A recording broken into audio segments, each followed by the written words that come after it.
Okay, so here's my prediction, and I know it's a little bit overly critical like everything I do, but in my opinion the slider will be a very short-lived thing, because it's pretty much a done deal that 2019 will be the year of the puncher tool or other solutions to get a battleless device, but I don't think that many more reputable brands that make great phones will try to tackle this form factor again, so maybe we will see like 2 or 3 more, but that's pretty much already it, and that's why the Xiaomi Mi Mix 3 and also the Honor Magic 2 are not just pretty much already the last of their kind, but I would also say pretty much the best of their kind. So if you want one, you could just buy one right now and not really wait for anything more.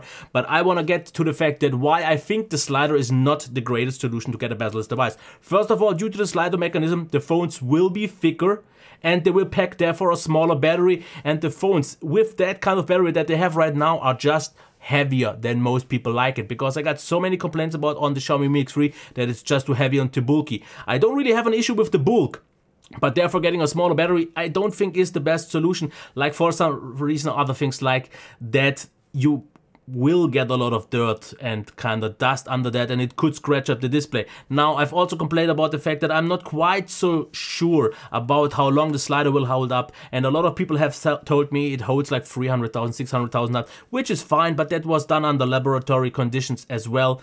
But I have to say that especially the mechanism here works way better than on the Xiaomi Mi Mix 3. Yes, there is still this small gap because it just has to be there, but the whole mechanism feels just way better. There is no rattling or anything like that. You can still hear a little bit of some hollowness, but just because that's here, but nothing on the bottom, and it feels generally way better built, and I can't knock the build quality at all, because for what it is in terms of this form factor, they did an absolutely top job. There is no rattling, it feels very solid, it feels high quality. Now the back, as you can see here, and I'm not gonna even try to keep this clean, attracts fingerprints like crazy. I mean, I love the gray or silver to blue gradient. It feels also amazing due to the curved back. It also sits very nice in the hand, and it's still actually quite narrow. Like I said, heavy and thick though. But I also have to say that generally the sides and also the back are above average in terms of slipperiness. So grip, yeah, could be a little bit concerning. Other than that, we have the cameras protruding quite a lot. Then we have an RR blaster, microphone, we have the SIM card slot, we have the USB Type-C, microphone, speaker.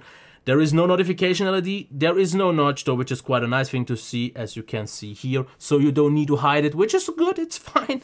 There is a little bit of a chin, and usually I would say still not the smallest bezels out there, but generally this feels very nice, well executed. Also a little bit of a curve towards the sides. So general build quality is amazing, in and feel is great, but like I said, I'm still a little bit cautious about the slider, not just because it could break, but because of the issues that it could scratch up and everything else. And obviously here we have the earpiece that is hidden with this kind of pass-through. So let's talk about the fingerprint reader. I don't like it, and I know a lot of people on the Huawei Mate 20 Pro told me that it works reliable. As you can see here in the demo, it works. But in normal conditions, when I take it out of the pocket, you have to wait until this actually appears. You have to hit it right. And if your hands are just slightly soft, if you maybe wash your hands a little bit, or if they are dirty for quite a while, it just doesn't really work anymore. So it's nowhere near as good as on the OnePlus 6T. This is still slow, inconvenient. And if you want to use Face Unlock, which works really good, you have to slide it out, which is, in my opinion, in both cases, not the best solution. So I'm actually a little bit disappointed when it comes to unlocking. But I mean, yeah, that's just that. Now about the display, we still obviously have the options like we always have on Huawei to change the color temperature. You can set it to vivid, which it actually is here. And I have to say it's actually pretty nice display, but not really much more, because what I've noticed is a lack of contrast. So at first it looks nice and sharp, which it is. Viewing angles are stable. It's also very bright. I'm not actually gonna give you a measurement though, just because of the dimming you won't really get to enjoy it all that much. But a really nice display, just lacking a little bit of contrast. You notice that in comparison to some other AMOLED phones, but this is still an AMOLED phone, so pretty efficient. But when it just comes to the dimming, it's still there. And people told me use the performance mode, doesn't help. People told me to use some settings for permissions and so on. This doesn't help. And there is also the sunlight readability mode. So believe me, I've tried all solutions that people told me for years already. It's just not a thing. This phone still dims, because here you can see super bright, and if I would go into the browser, if I would go into the Google page, it will dim. And it's measurable, and it's a fact. And I know people who use automatic brightness don't care, and some people just don't see it. I see it, it's annoying, and actually a little bit more annoying than on the Huawei Mate 20 Pro, because here, for example, YouTube Studio and some other apps also dim. Now, so many people, as many as they want to, can tell me that it doesn't exist on theirs, no matter on the app. It's just a thing of mine. It's not a fault, it's something that they do for years and years, and this is where I'm gonna stop. The dimming is still there, it's still super annoying for me, and due to the dimming, and due to the lack of contrast, I would actually personally like to demote it to 4 stars. But since most people don't care, it still gets the 4.5 stars. It wouldn't have gotten 5 anyways. So let's talk about the speaker.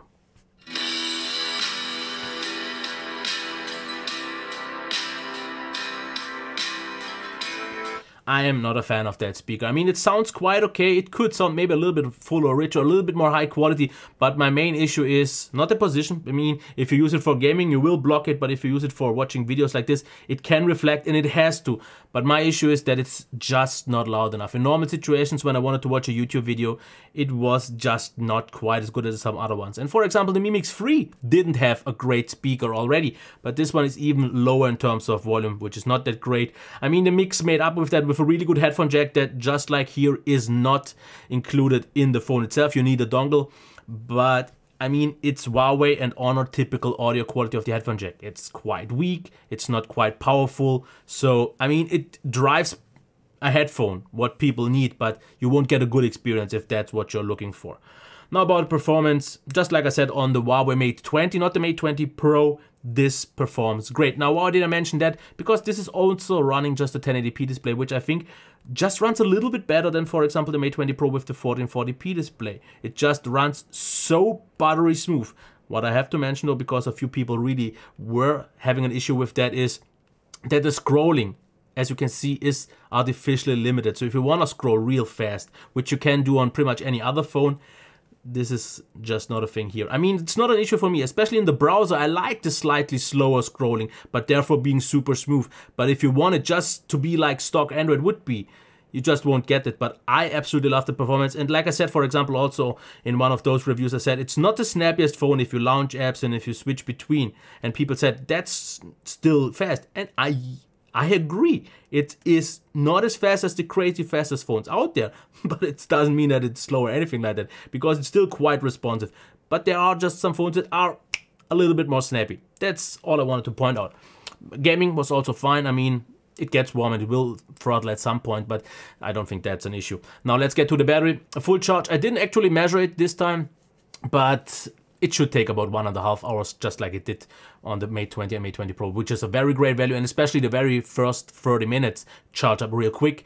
8% for an hour of YouTube is also a really good level, so the best ones got like 7, so still a great value.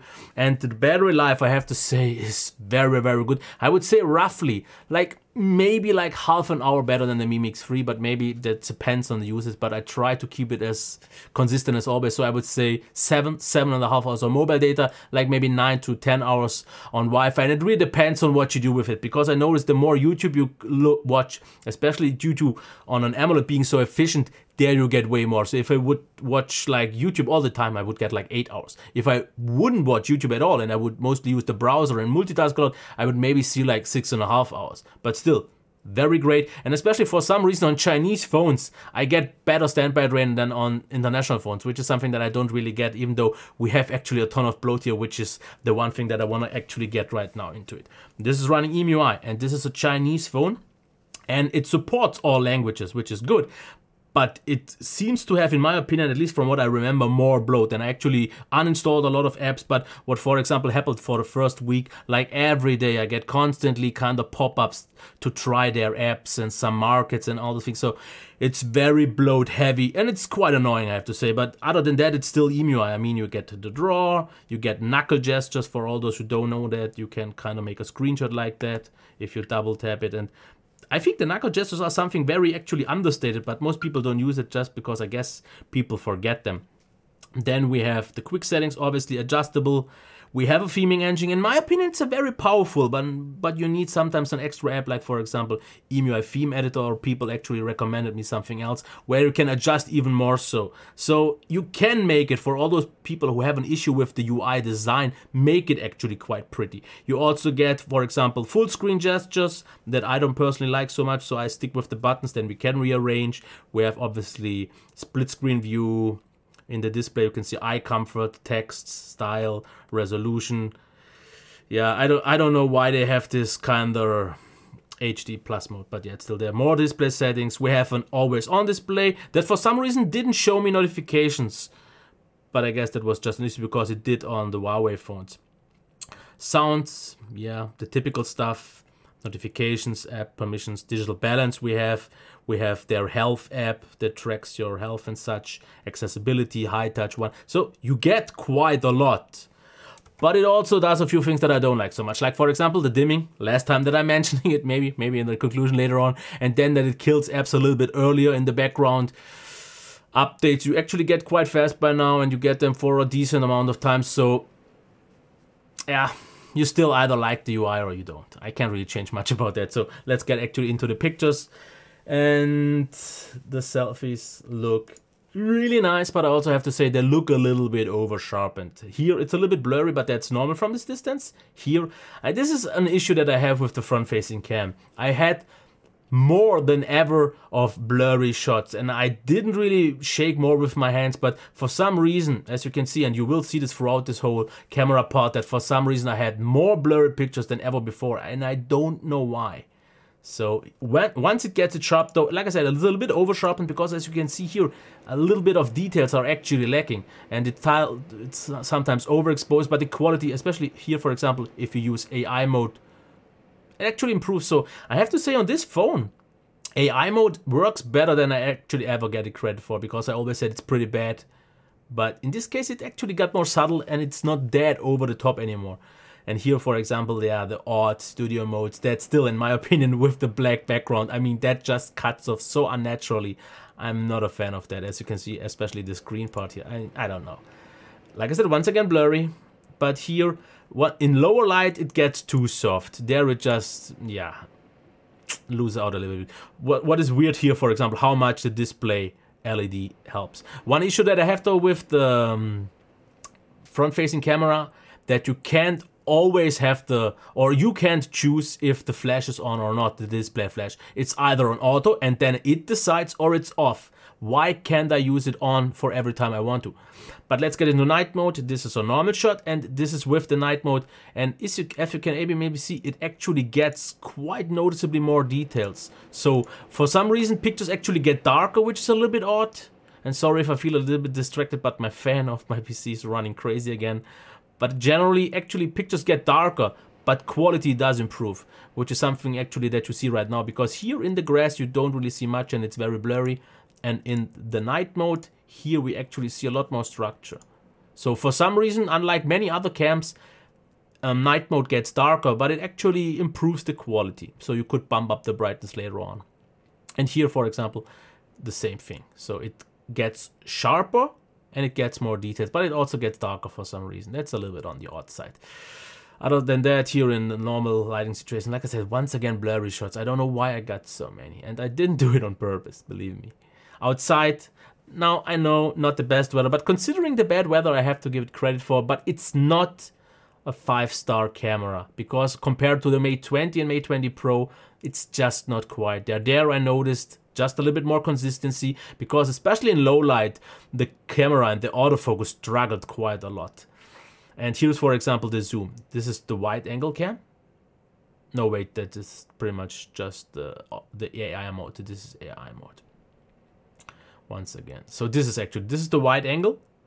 This is the normal one.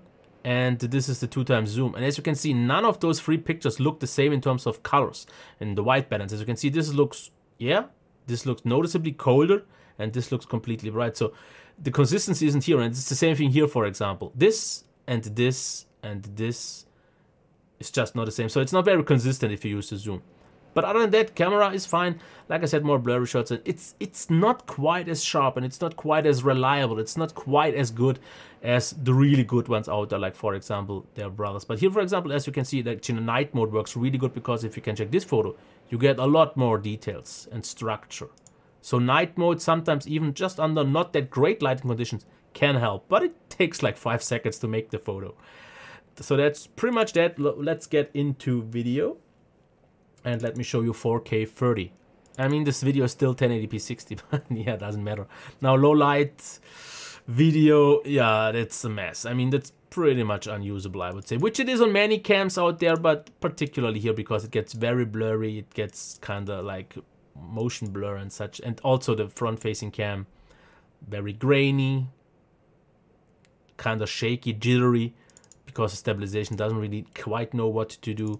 So let's get into the inside cam, so the front-facing cam. Microphone is actually really good quality, nice high quality, sounds good. It has stereo, so left and right is there. Once we see low light, once again you can see it gets noticeably more grainy, but also very, very soft. And with the huge crop of the camera, yeah, I'm not the biggest fan of that because the camera quality is actually really good. As you can see on this video. But the crop is heavy, so just not forget about that. And sometimes it overexposes, it tends to overexpose a little bit, which is something that you also saw inside. But the general quality actually of the main cam is good, especially since it's very nicely stabilized. So let's now go into 4K 30. Stabilization is fine. Autofocus, like I said, in lower light, not quite as reliable. And it's generally just not quite as good as the Mate 20. As you can see, the autofocus doesn't really work so well. Now 1080p 60, I would say let's just forget that in general, or 1080p, because it looks like 720p. 4K 30 looks fine. So I would say let's pretty much just end this here and get to the conclusion. The obvious, in my opinion, downsides because of the slider, but just because of that, heavy, bulky, and smaller battery. Now, if you want the slider and you are okay with this compromise, I have to say that this and the Xiaomi Mix 3 would be the best alternatives because I don't see anything else coming up there, like something like an Oppo Find X is nothing like that. But generally, it feels great. But I mean, over 200 grams is quite a lot of heft for a 3500 mAh battery, which holds pretty much longer than most other phones. Still, efficient AMOLED display, which has very nice quality. It's not quite as high quality in my opinion like the Xiaomi Mix 3, or definitely not than on some other ones. And I actually didn't like the calibration so much because it felt a little bit flat to me, a little bit washed out, but just a little bit. And the dimming is still there. I did mention it once again. Other than that though, speaker not that great.